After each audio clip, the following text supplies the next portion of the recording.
Lord, come. Take up your holy throne.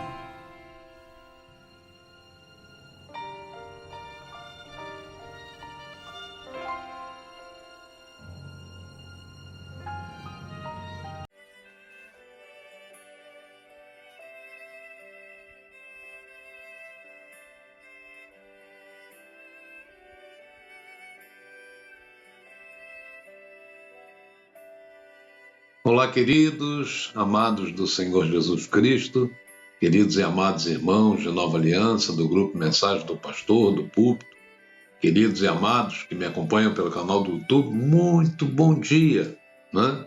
Quero desejar a todos um dia alegre, feliz, pleno, cheio de saúde e que Deus esteja permeando sempre os pensamentos, aquilo que vem ao teu coração, para que tudo seja pleno na sua vida. Amém, queridos? Amados, segunda-feira, né? Os ventos que sopram são cheios de expectativa, não é verdade? A gente fica cheio de planos.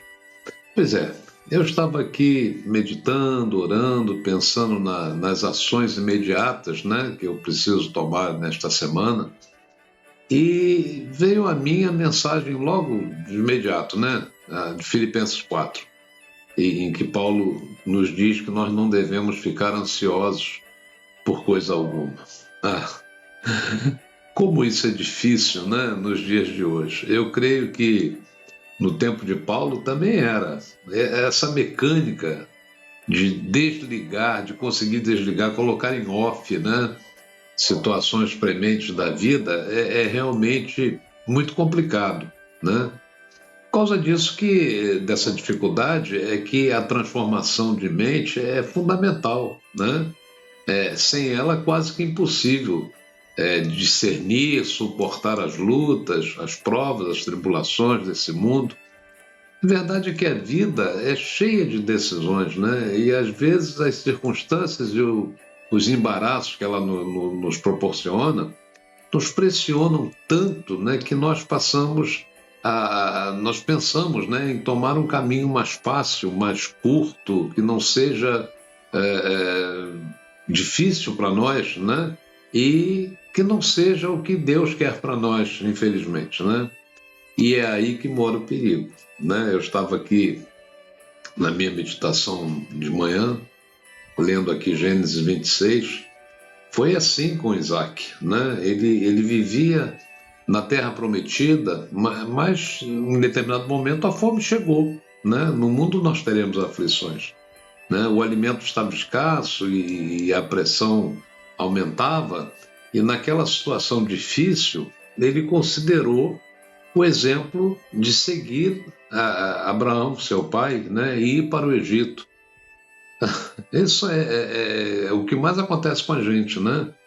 Mas antes que ele desse qualquer passo, Deus apareceu para ele com uma mensagem clara e específica, e eu gostaria de ler aqui o texto que eu estou me referindo, que é Gênesis 26, né? Gênesis 26, deixa eu colocar o óculos aqui, em que diz assim, Gênesis 26, de 1 a 6.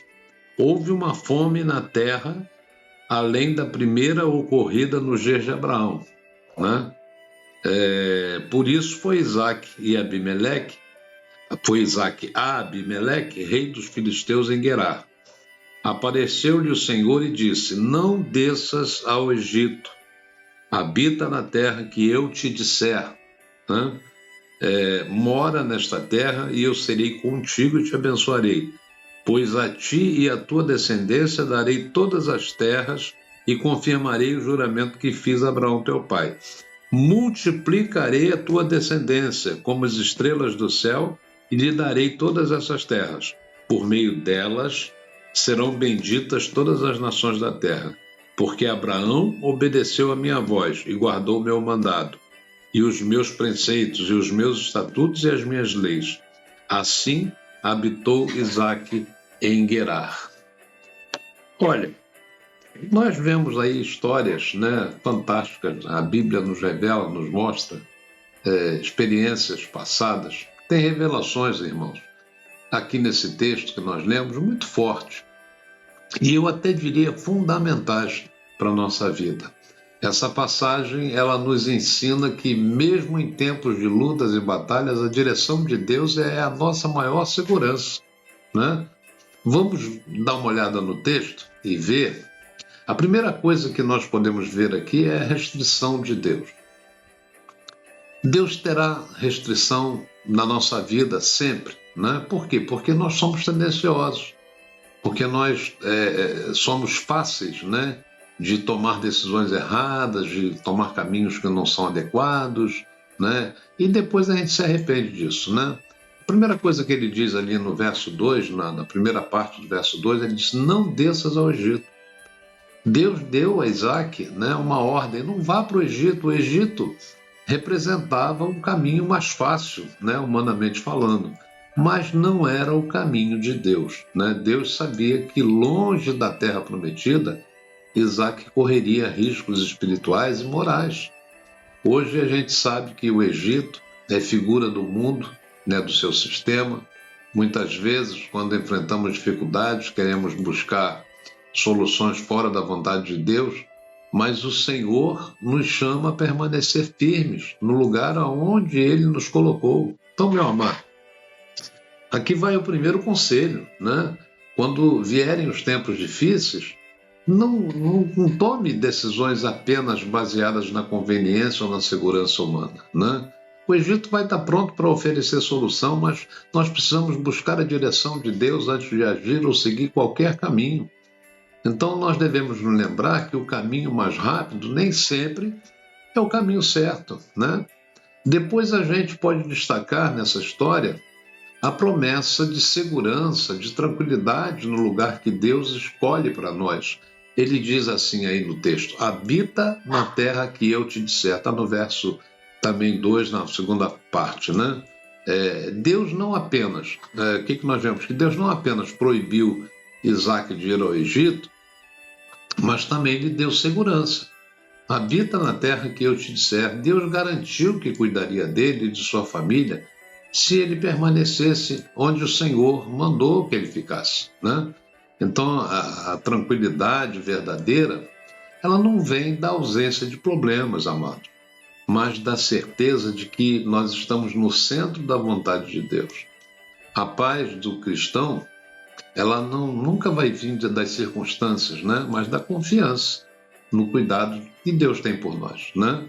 Então, obedecer à sua voz é sempre mais seguro do que seguir a nossa própria lógica, né? Nós somos muito frágeis. Haverá sempre uma promessa, um desejo de Deus para cada um de nós, né? O crescimento, a prosperidade, isso sempre esteve no coração de Deus, né? Para nós. E no texto aí que a gente leu, de Gênesis 26, Deus diz a Isaac: multiplicaria a tua descendência. Está lá no verso 4. Então Deus prometeu a Isaac uma grande descendência, não tão numerosa, né, quanto as estrelas do céu. Isso mostra que mesmo em tempos de crise, Deus é capaz de gerar vida, de gerar crescimento, prosperidade, abundância na vida daqueles que lhe obedecem, na vida daqueles que são fiéis à sua palavra, né?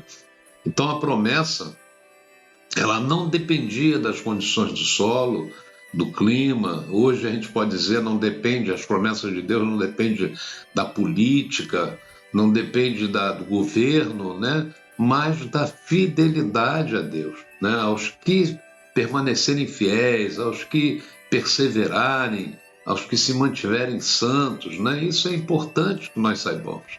Então, mesmo quando tudo ao nosso redor parece estéril, Deus pode produzir frutos em nossa vida, né? Se permanecermos fiéis, veremos o Senhor transformar a escassez em abundância, né? E o Espírito Santo sempre nos lembrará de experiências passadas pelas quais nós passamos e chegamos até aqui, né? Samuel diz: até aqui nos ajudou o Senhor. Ele fala com Isaac, né? Olha, ele diz assim: Abraão obedeceu a minha voz, está lá no verso 5, né? Deus lembrou a Isaac do exemplo de seu pai Abraão, que viveu pela fé e obedeceu em tudo, né? Então essa lembrança não era apenas uma lembrança histórica, como não deve ser para nós também, né? Mas um incentivo para que Isaac também obedecesse e confiasse no Senhor, e é para nós hoje também. Então, exemplos de fé, né, esses exemplos de fé, de obediência, nos inspiram, né, nos levam a continuar firmes. Nós devemos nos lembrar, né, de homens e mulheres de fé que nós já vimos confiando em Deus, né? Tantos testemunhos, né, que servem como combustível para a nossa própria obediência. Então, concluindo, amados, essa breve meditação, nós vemos nessa experiência de Isaac, né, que em meio à crise, Deus sempre falará ao nosso coração.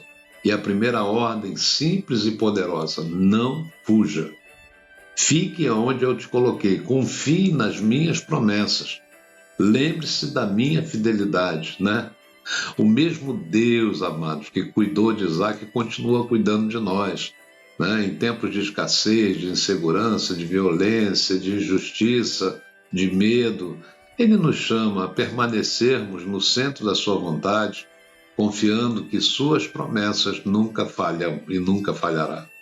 Então, olha, a crise pode mudar o cenário, mas não muda o Deus que prometeu cuidar de você, cuidar de nós. Amém?